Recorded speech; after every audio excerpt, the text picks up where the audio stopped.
Plain text. The air at 30,000 feet does not just feel cold. It feels like a physical weight, a crushing, crystalline pressure that turns oxygen into a luxury and human breath into a blinding shroud of frost. Inside the cramped, transparent cage of a Boeing B-17 Flying Fortress tail turret, 19-year-old Michael Arooth is suspended in a realm where the laws of physics and the dictates of military manual are about to collide with a violent, bloody reality. It is July 30th, 1943, and the sky over Kassel, Germany, is thick with the black smudge of flak and the silver glint of predatory wings. Arooth is a high school dropout from Springfield, Massachusetts, a boy who should be worrying about summer dances. Yet here he sits, encased in plexiglass and steel, gripping the twin handles of two .50 caliber Browning machine guns. But there is a problem that would make any other gunner's blood turn to ice.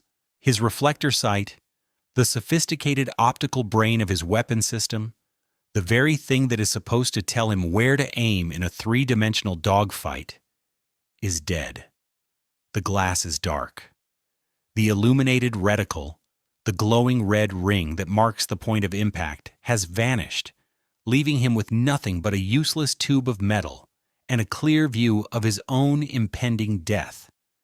In the official doctrine of the United States Army Air Forces, a gunner with a broken sight is a liability, a dead man walking in a flying coffin.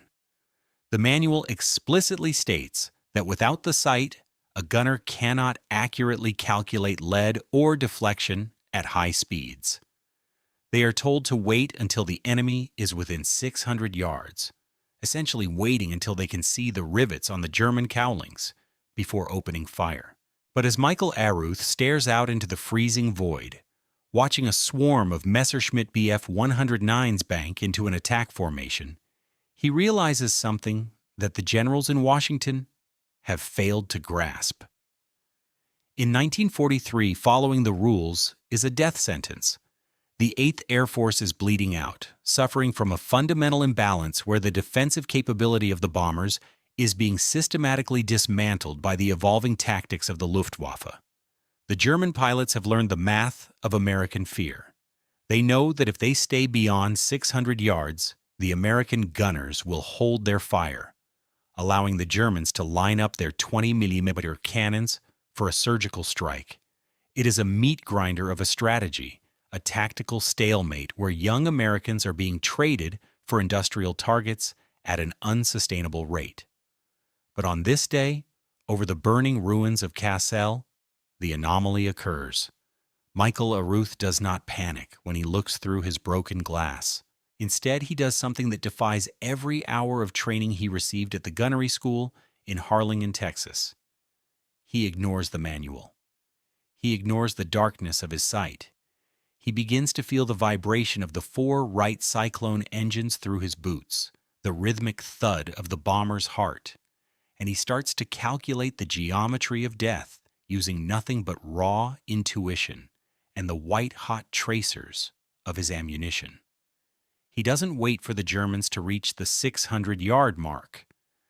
He doesn't wait for the official permission of his training. At 900 yards, a distance where the enemy fighters look like nothing more than tiny, lethal gnats on the horizon, Arooth squeezes the triggers. The recoil of the twin M2s rattles his very skeleton, the smell of cordite and burnt hydraulic fluid filling the tiny turret, as a stream of incendiary and armor-piercing rounds arcs out into the thin blue air. In that moment, Michael Arooth ceases to be a student of the textbook and becomes a predator of the sky. He is about to do the impossible. He is about to shoot down 6 German fighters in a single mission with a weapon system that is technically blind. This is not a story of luck, nor is it a story of a hero who followed orders to the letter. This is the account of a lethal anomaly, a teenage gunner who realized that the only way to survive a broken system was to break the rules himself. As the first Messerschmitt begins to disintegrate under the weight of his long-range fire, the German pilots find themselves facing a new kind of terror, an American who can kill them, before they even think they are in danger. The sky over Kassel is about to become a graveyard for the Luftwaffe, and the highest-scoring aerial gunner in American history is about to be forged in the fire of a broken sight. The mission is just beginning. The frost is thick on the plexiglass, and Michael Arooth is no longer waiting for the red ring of his sight to tell him when to kill. He is listening to the machine, he is watching the tracers, and he is rewriting the history of air defense with every ounce of lead he sends into the abyss. This is the lethal anomaly. This is the day the manual died. To understand the sheer audacity of Michael Arooth's rebellion, one must first grasp the anatomy of the suicide pact that the United States Army Air Forces called official doctrine in 1943. This was the year of the meat grinder, a period where the high-altitude skies over occupied Europe became a laboratory for systematic slaughter, driven by a fundamental imbalance between bureaucratic theory and the jagged, frozen reality of aerial combat. At the heart of this catastrophe was the 600-yard rule, a tactical mandate dictated by armchair strategists who believed that aerial gunnery was a matter of disciplined restraint rather than instinctive survival. The manual was clear. American gunners were to hold their fire until the enemy reached the 600-yard threshold, the logic being that ammunition was precious and the .50 caliber round was most effective at close quarters, where the trajectory was flat and the kinetic energy was peaked. But this was a mathematical delusion that failed to account for the predatory evolution of the Luftwaffe. German pilots were not suicidal. They were engineers of destruction who had spent the early years of the war perfecting the art of the long-range kill. By 1943, the German High Command had equipped their Messerschmitt Bf 109s and Focke-Wulf 190s with 20mm MG 151 cannons, weapons that could reach out and shatter a B-17's wing spar from nearly 1,000 yards away. This created what veterans called the dead zone, a terrifying tactical gap where the Germans could park their fighters, leisurely align their sights, and pump high-explosive shells into the unarmored bellies of American bombers, while the American gunners sat frozen, bound by a command structure that forbade them from firing back. It was a massacre by the numbers. Every morning, the cold gray air of East Anglia was filled with the roar of 1,200 Wright Cyclone engines as hundreds of young men, most of them barely old enough to shave, climbed into their metal coffins. They were told they were part of a precision bombing machine, a collective organism designed to break the back of German industry, but in reality they were being fed into a process of attrition that favored the defender. The statistics were chilling. In some missions, the loss rate approached 25%, meaning that mathematically, no crew member could expect to survive their 25-mission tour of duty. This was not war as depicted in propaganda posters. This was a grinding, industrial liquidation where the cost of a single ball-bearing factory was paid in the pulverized remains of 18-year-old boys from Ohio and Massachusetts. The leadership in Washington looked at the charts of rising casualties and saw a necessary price for victory. But in the freezing turrets of the 8th Air Force, the men saw a systemic failure. They saw their friends' planes spiral into the clouds in flames, victims of a doctrine that turned their defensive firepower into a decorative ornament until it was too late.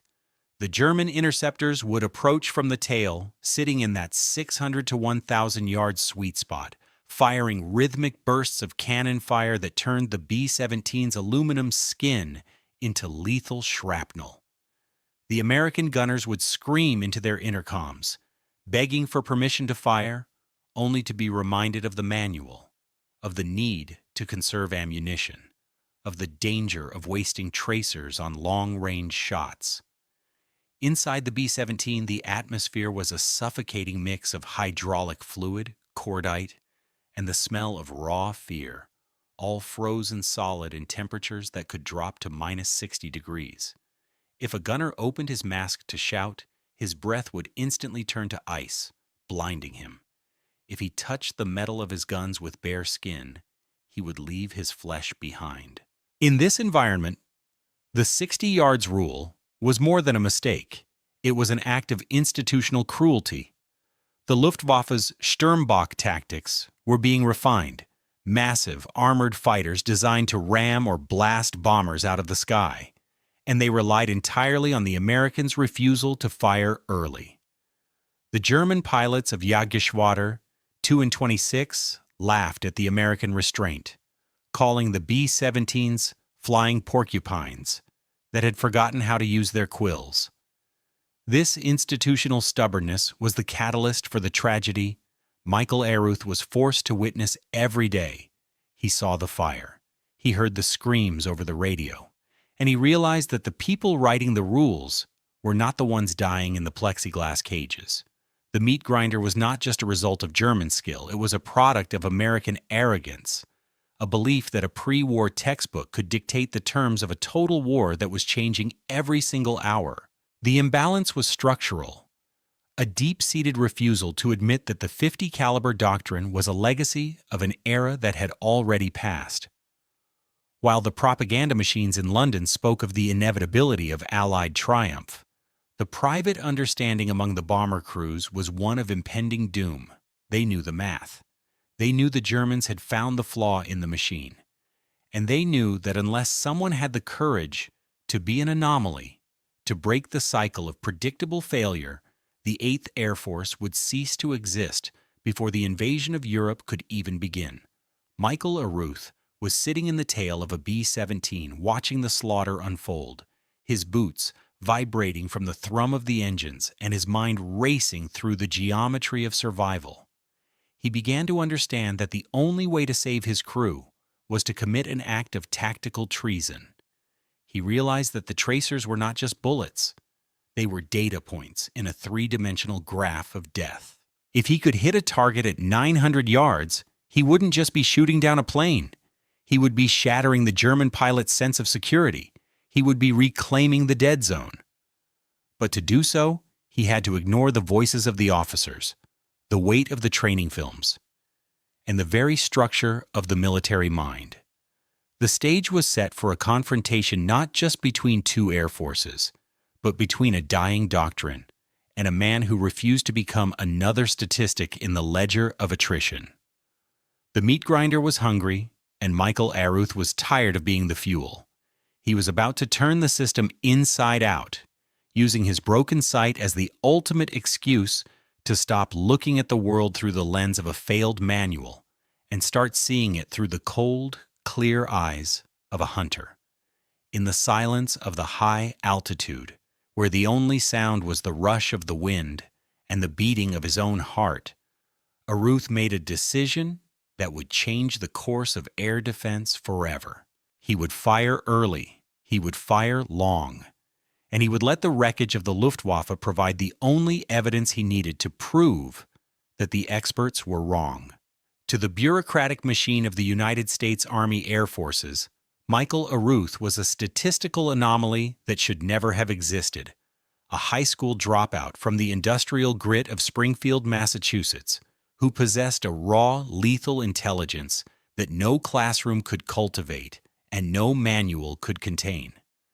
In the 1940s, the military prized conformity and the rigid adherence to standardized testing. Yet Arooth was the antithesis of the poster boy aviator. He was a man who saw the world not through the abstract equations of a textbook, but through the visceral, three-dimensional geometry of motion and impact. When he stood on the tarmac of an English airfield in the summer of 1943, he carried with him the quiet, unassuming demeanor of a New England laborer. A man so humble he seemed almost invisible among the swaggering pilots and navigators. Yet beneath that calm exterior lay a hunter's instinct that was about to turn the Luftwaffe's tactical superiority into a pile of smoldering wreckage. The B-17 Flying Fortress was a masterpiece of industrial engineering, but its tail turret was a claustrophobic plexiglass tomb, a lonely outpost at the very end of a metal fuselage where a single man was tasked with defending the entire formation's vulnerable rear. Inside this cage sat the Mark A8 reflector sight, a sophisticated optical instrument designed to project an illuminated red reticle onto a glass plate, allowing the gunner to compensate for airspeed, bullet drop, and target lead with mathematical precision. It was the high-tech brain of the turret, and the Army Air Forces considered it the essential bridge between a human eye and a .50 caliber kill. But as Arooth's bomber crossed the jagged coastline of the English Channel on that fateful July morning, the mechanical betrayal occurred. The light inside the sight flickered once, twice, and then vanished into a cold, dead void. The red ring, the very guide that was supposed to ensure his survival, had been extinguished by a faulty wire or a blown bulb, leaving Arooth staring through a transparent sheet of nothingness as the formation climbed toward the hostile interior of the Third Reich. For any other gunner, this was the moment to notify the pilot, to declare the weapon system inoperable, and to accept a passive role in the coming slaughter. But Michael Arooth was not built for passivity. He sat in the freezing silence, the vibration of the 4 Wright Cyclone engines humming through his flight suit, and he felt a strange, chilling clarity settle over his mind. He realized that the sight had been a crutch, a filter that forced him to see the enemy through the eyes of the men who wrote the manuals in Washington, men who weren't sitting in a vibrating tail turret at 30,000 feet. Without the illuminated reticle, Arooth was forced to rely on what he called tracer geometry, a raw form of ballistic intuition where he used the white-hot streaks of his own incendiary rounds to paint a mental map of the sky. He began to understand that the air was not an empty space, but a fluid medium where every movement left a trail, and every bullet followed a predictable arc of gravity and wind resistance. This was the moment of tactical treason, the point where the Springfield dropout decided that his own internal calculations were superior to the failing technology of the industrial complex. As the first wave of Messerschmitts appeared as tiny, jagged specks against the horizon, Arooth didn't feel the panic of a man who was blind. He felt the predatory focus of a man who had finally seen through the illusion of the rules. The official doctrine insisted that he wait until the enemy was within 600 yards, a distance dictated by the limitations of the Mark VIII sight's accuracy. But Arooth's mind was already calculating a solution at 900 yards, a range that the Luftwaffe considered a safe zone. He was looking past the broken glass, ignoring the darkness of the optic, and instead watching the way the sunlight glinted off the German wings, estimating the closure rate through the sheer rhythm of his heartbeat. He was a misfit who had found his purpose in the failure of his equipment, realizing that the fundamental imbalance of the air war could only be corrected by someone willing to step outside the boundaries of the expected. In the cockpit of the leading Messerschmitt, the German pilot felt a sense of professional calm, knowing that he had nearly 400 yards of safety before the American tail gunners would begin their disciplined, ineffective bursts. But Michael Arooth was no longer a disciplined soldier. He was a lethal anomaly. He gripped the spade handles of his twin Brownings, feeling the cold metal through his sheepskin gloves, and he didn't wait for the red light that wasn't there. He felt the lead in his gut. He saw the curve of the earth beneath him, and he unleashed a stream of .50 caliber death into a space where the manual said no bullet could find its mark. In that instant, the Springfield dropout didn't just fire a weapon, he launched a revolution in aerial defense, proving that in the chaos of total war, the most dangerous weapon is not the one with the most advanced optics, but the one wielded by a man who has lost his faith in the system and found his faith in himself. The broken sight was not his downfall. It was his liberation, stripping away the layers of bureaucratic theory and leaving him with the only thing that mattered in the thin, frozen air over Kassel, the ability to kill the enemy before they even knew the fight had begun. This was the beginning of the legend of Michael Arooth, a man who would go on to break every record in the textbook, because he was the only one brave enough to realize the textbook was a lie. Stop. Would you like me to generate prompts for part 3 now, or proceed to another step? Plain text. The sky over Castle on July 30th, 1943, was not a battlefield. It was a vertical slaughterhouse, a cathedral of fire where the air itself seemed to vibrate with the frequency of impending liquidation. As the B-17 combat box lumbered toward the Fieseler aircraft factories, the 19-year-old high school dropout Michael Arooth sat encased in his plexiglass cage, feeling the sub-zero wind howling through the gaps in his turret, like the breath of a dying god. Below him, the German city was a smudge of gray obscured by the black, oily blossoms of heavy flak. But his eyes were not on the ground. They were fixed on the horizon, where the Luftwaffe was preparing to execute its most efficient process of attrition. This was the moment where the meat grinder reached its peak intensity, a chaotic symphony of screaming engines and shattering aluminum. To the German pilots of Jagdgeschwader 2, the American formation looked like a slow-moving, predictable target, a collection of flying porcupines that were lethal only at close range. They banked their Focke-Wulf 190s and Messerschmitt Bf 109s into a high perch position, hanging in the thin blue air at nearly 1,000 yards, a distance they believed to be a sanctuary of tactical immunity. They were engineers of death, leisurely aligning their 20mm cannons, confident that no American gunner would dare waste ammunition on a target so distant. But they did not know about the broken sight in the tail of the B-17 named the Sad Sack. They did not know that Michael Arooth had discarded the manual and replaced it with a raw, predatory instinct for tracer geometry. As the first wave of German interceptors began their dive, leveling out at 900 yards to begin their surgical strike, Arooth did something that defied the very laws of the 8th Air Force. He didn't wait. He didn't pray. He simply felt the rhythm of the formation's vibration and squeezed the spade handles of his twin .50 calibers. The recoil was a violent mechanical seizure that rattled his teeth and filled the tiny turret with the choking metallic stench of cordite and burnt hydraulic fluid. Through the dark, dead glass of his broken sight, Arooth watched the white-hot arcs of his tracers, a lethal handwriting across the sky. At 900 yards, a distance the Luftwaffe considered the safety zone, the first Focke-Wulf suddenly blossomed into a terrifying fireball.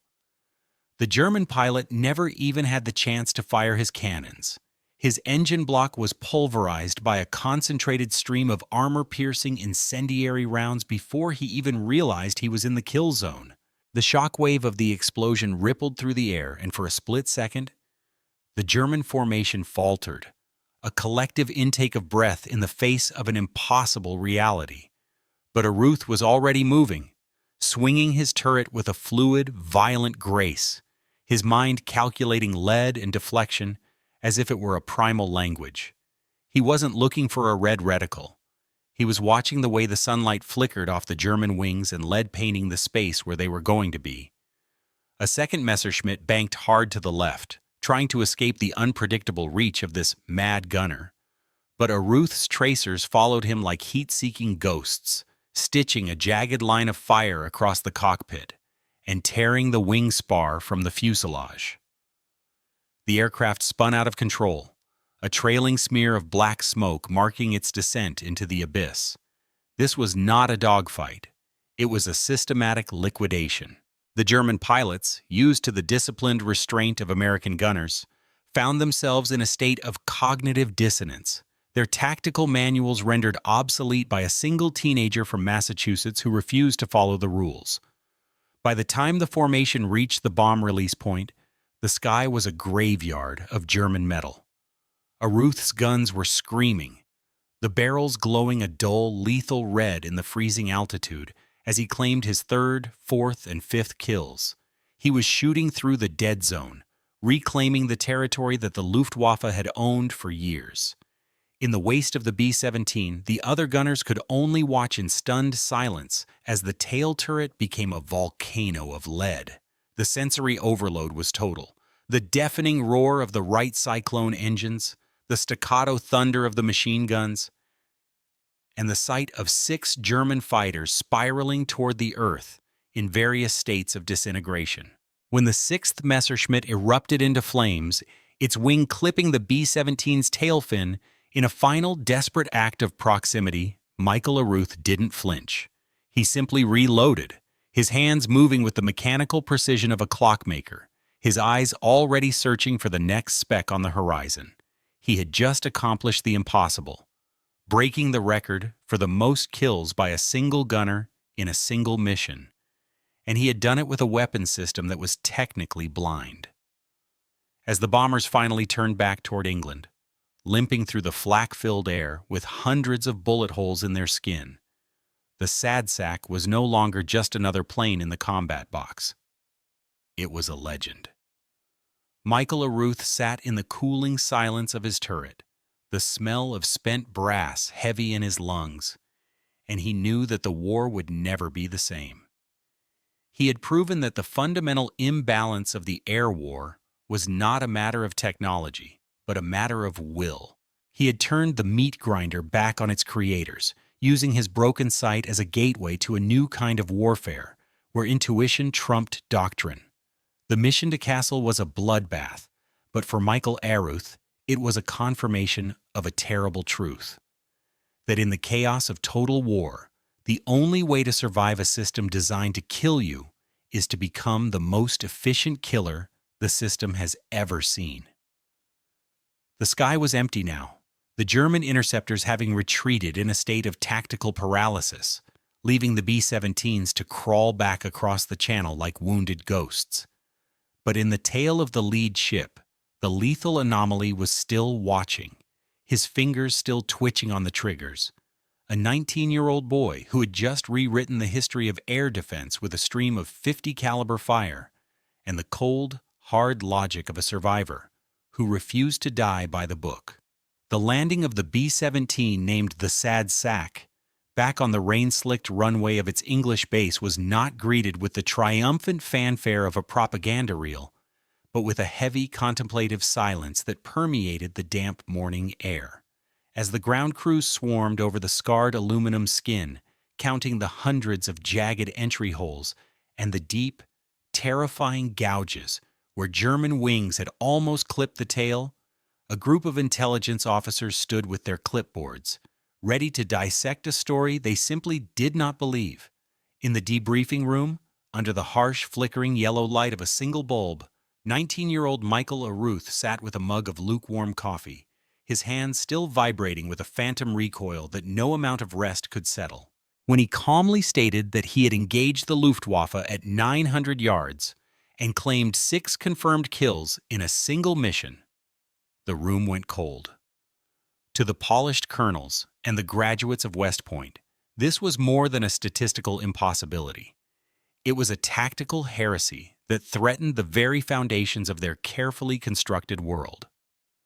The investigative process that followed was not merely an attempt to verify his kills, but a desperate effort to understand how a high school dropout from Springfield had managed to outperform the entire industrial military complex's training curriculum. The Pentagon's experts had spent millions of dollars and thousands of hours developing the 600-yard doctrine, a theory based on the calculated dispersion of .50 caliber rounds and the optical limitations of the Mark 8 sight. To admit that Arooth was right was to admit that their system, the very machine that was supposed to protect thousands of American lives, was fundamentally flawed. They cross-referenced his claims with the frantic radio logs of other crews, the blurry footage of gun cameras, and the intercepted reports from the Luftwaffe's own demoralized units. The cold truth began to emerge from the data points. The Germans were indeed losing fighters in a sector they had previously considered a sanctuary. Arooth hadn't just gotten lucky. He had discovered a paradigm shift in the physics of survival. He had realized that air defense was not a passive act of waiting for the enemy to reach a predefined threshold, but an offensive act of psychological and ballistic dominance. By firing at 900 yards, he was reclaiming the dead zone, stripping the German pilots of their most valuable asset, time. The ballistics experts began to analyze what Arooth called tracer geometry, realizing that while the 50 caliber round lost kinetic energy at long range, its psychological impact was devastating. A German pilot, seeing tracers arcing toward him while he was still 300 yards away from his own firing position, would instinctively flinch, break formation, or prioritize evasive maneuvers over his attack run. Arooth had turned the flying fortress from a sitting duck into an apex predator that bit before the prey even knew it was being hunted. This was the moment where the 8th Air Force began the painful, bureaucratic process of rewriting the textbook. The early fire technique was declassified among the upper echelons and whispered among the gunnery schools, gradually replacing the rigid 600-yard rule with a more fluid, aggressive understanding of aerial defense. The legacy of Michael Arooth's July 30th mission was not just the 6 planes he destroyed, but the hundreds of B-17s that stayed in the air because their gunners started firing sooner, harder, and with a newfound disregard for the manual. This shift was a catalyst for a broader transformation in military thought, moving away from the pre-war delusion of disciplined restraint toward the cold, hard reality of attrition warfare, where the only metric that mattered was the liquidation of the enemy's capacity to fight. But for Arooth himself, the investigation was a burden he never wanted. He watched as his instinctive rebellion was sanitized into a set of bullet points for future trainees. His raw, bleeding experience converted into a clinical set of instructions. The military machine, in its typical fashion, sought to own his anomaly, to standardize his genius so it could be mass-produced, but they could never replicate the Springfield dropout's internal monologue, the silent, high-altitude realization that the system was lying to him. The shift from defensive survival to offensive dominance marked a turning point in the air war, a transition where the Luftwaffe began to realize that the fundamental imbalance they had exploited for years was being corrected not by a new weapon, but by a change in the American soul. The German pilots of Jagdgeschwader 2 and 26 no longer laughed at the flying porcupines. They feared them, knowing that any American tail gunner might be another Michael Arooth, watching them from 1,000 yards away with a broken sight and a heart full of cold, calculating fury. This was the diabolical irony of total war. The most significant innovation didn't come from the laboratories of the industrial giants or the minds of the strategic geniuses in D.C., but from the freezing cage of a tail turret, where a 19-year-old boy decided that the rules were meant for people who intended to die. As the war dragged on toward its inevitable conclusion in 1945, the Arooth factor became a silent constant in the skies over Germany, a shift in the geometry of death that played a silent role in the eventual collapse of the Third Reich's aerial defenses. The experts eventually stopped asking how he did it and started teaching everyone else to do the same. But the true insight remained hidden in the files, that in a machine-driven conflict, the human element remains the ultimate variable, the only thing capable of breaking a cycle of systemic failure through an act of inspired, lethal defiance. When the global machinery of industrial slaughter finally shuddered to a halt in May 1945, and the deafening roar of 1,200 Wright Cyclone engines was replaced by the hollow, haunting silence of a broken Europe, Michael Arooth did something that defied the expectations of a nation hungry for heroes. He vanished. The 19-year-old high school dropout from Springfield, Massachusetts, returned to the gritty, smoke-stained streets of his hometown, carrying with him the Distinguished Service Cross, the Silver Star, and a tally of 17 confirmed kills that made him the most lethal aerial gunner in the history of the United States Air Force.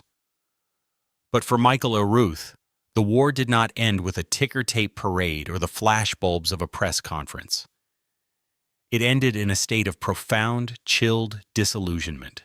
He had spent his youth encased in a plexiglass cage at 30,000 feet, witnessing the systemic liquidation of his generation through the dark glass of a broken sight, and he had come to understand a truth that the propaganda machines in Washington would never dare to broadcast. To the American public, Arooth was a poster boy for ingenuity, the misfit from Massachusetts who had outthought the Luftwaffe and rewritten the manual on air defense.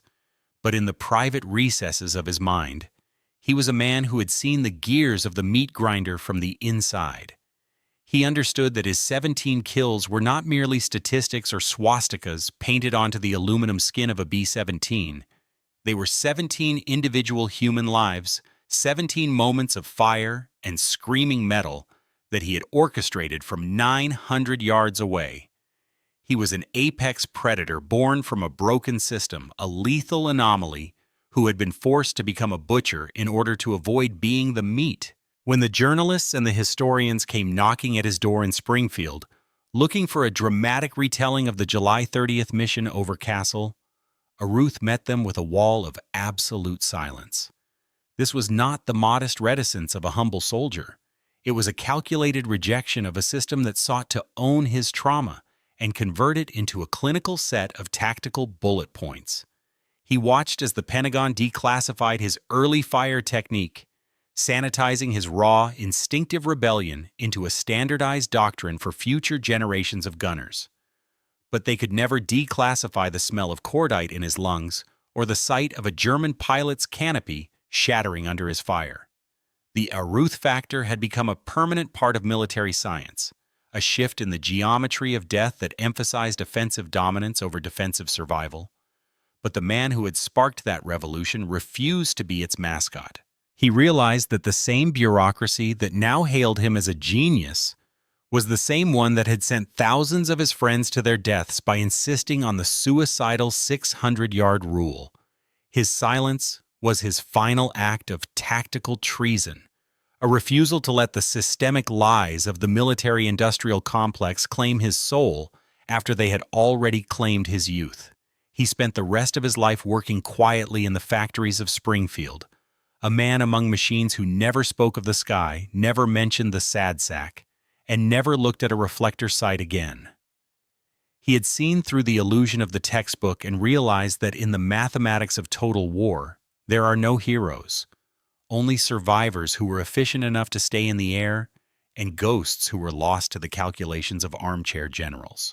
The psychological weight of the dead zone remained with him, a haunting reminder that his greatest accomplishment was rooted in a fundamental imbalance of power and a desperate need to break the rules. The legacy of Michael Arooth is not found in a Hollywood movie or a glossy biography because he refused to let them be written. His legacy is found in the hundreds of American bombers that didn't burn over Germany because their gunners learned to fire early, and in the quiet, dignified shadow of a man who chose anonymity over the hollow fame of the butcher's shop. In the final verdict of history, Arooth remains a chilling paradox, a man who proved that a broken sight could offer a clearer vision of the truth than the most advanced optics. He showed that in an age of industrial slaughter, the only hope for the individual is to recognize when the system has failed and to have the cold, predatory courage to act outside of it. As the B-17s were eventually towed to desert boneyards to rot under the sun, the story of the teenage gunner who turned the meat grinder back on its creators faded into the fog of the past, leaving behind only the cold, hard numbers of attrition and the memory of a boy from Springfield who looked into the abyss and decided he wouldn't die by the book. He died as he lived, in a state of defiant, lethal silence, a survivor who understood that the true cost of victory is a burden that can never be shared, only carried until the last engine stops and the sky finally goes dark. This is the final account of Michael Arooth, the lethal anomaly who saved the system by breaking its heart, and the legend who proved that sometimes the only way to see the truth is to look through a broken glass.